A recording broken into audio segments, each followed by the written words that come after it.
Je m'appelle Océane, j'ai 24 ans et je suis chargée de mission qualité, sécurité et environnement dans l'industrie et en région parisienne.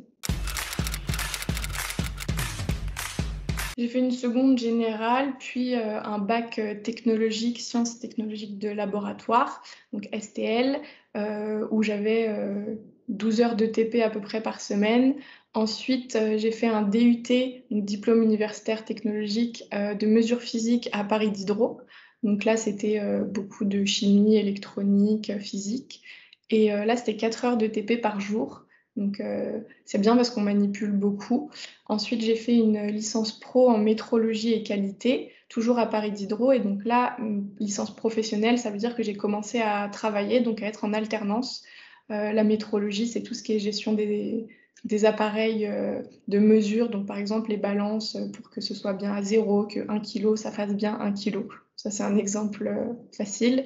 Euh, Ensuite, j'ai fait un master au CESI de Nanterre, un master qualité, sécurité, environnement. Et ensuite, là, j'ai fait un master spécialisé qualité, sécurité, environnement avec un partenariat avec l'Université de Cergy-Pontoise.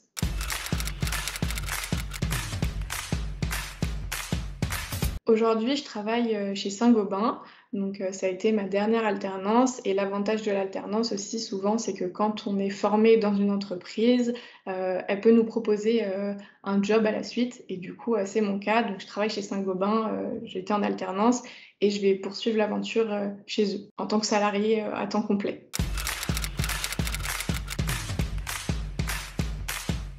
Mon métier, donc c'est, chargée de mission QSE, qualité, sécurité, environnement. Donc la qualité, c'est faire, en sorte que, l'entreprise, soit, efficace pour que, ce qu'on va vendre au client, ce soit ce qu'il a demandé. Ensuite, la sécurité, c'est faire attention à la sécurité des gens qui fabriquent les produits parce que, bah, ils peuvent se mettre en danger. Et ensuite, l'environnement, c'est un peu tout ce qui est, rejet, donc, par exemple, chez vous, quand vous faites à manger, bah, vous produisez des déchets, donc les emballages de la nourriture, etc. Et vous les triez dans les bonnes poubelles. Et ben, moi, ça va être pareil, mais sur un site de production, donc c'est juste pas les mêmes déchets.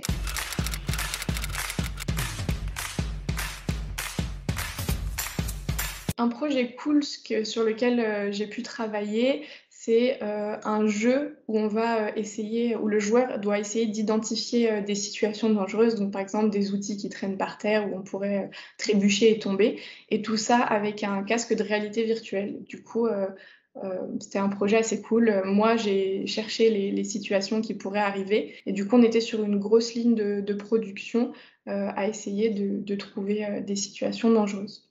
Et avec une entreprise extérieure, ils ont développé le jeu pour qu'ensuite on puisse le proposer à nos salariés pour qu'ils puissent s'entraîner à chercher des situations dangereuses.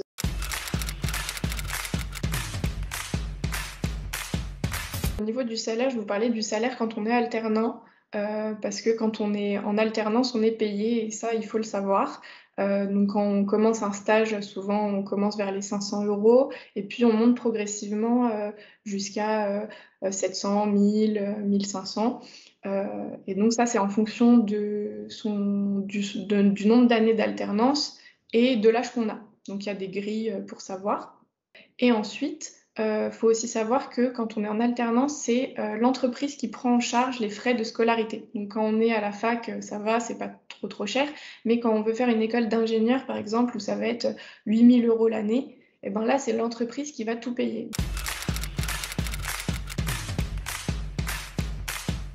Les chaussures de sécurité, c'est un peu, le truc basique, de la sécurité, donc c'est pour protéger, ses pieds. Donc, c'est ce qu'on appelle un équipement de protection individuelle.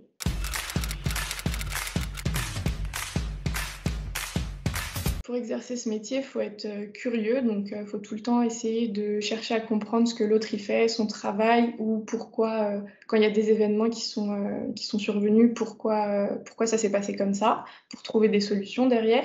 Ensuite, il faut, savoir s'imposer, mais avec diplomatie, donc arriver à faire passer ses idées, mais de manière intelligente, en discutant avec les autres, mais tout en restant quand même, convaincu, du message qu'on veut donner aux autres.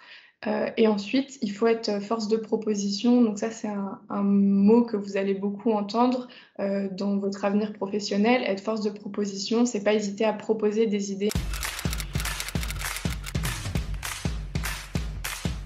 Il n'y a jamais une seule voie pour arriver à faire le métier qu'on veut faire.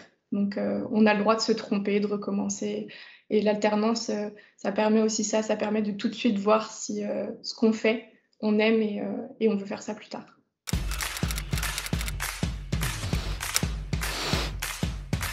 Plutôt Captain, parce qu'il s'occupe de la sécurité de ses potes, alors que Hulk il fonce dans le tas.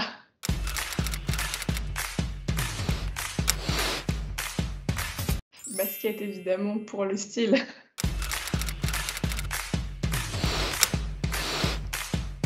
Plutôt réalité virtuelle, mais il faut pas passer à côté de la réalité.